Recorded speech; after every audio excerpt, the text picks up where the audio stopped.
De polpa, carnosa i dolça diuen que la tomata del Perelló és el caviar valencià. Cada any se'n cultiven 2 milions de quilos. El primer lot, de 50 quilos, se subhasta amb finalitats solidàries.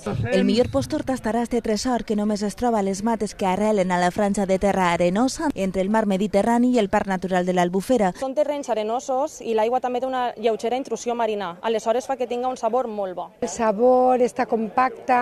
De 50 en 50 euros. Les apostes pugen fins als 1.300. Finalment, l'Associació d'Hoteleria del Perelló s'emporta la mercaderia, però qui més guanya és l'ONG Càritas. Nosotros el año pasado pujarem hasta 1.200 euros. Que no se compon solament de donar cigrons, fesols i pasta.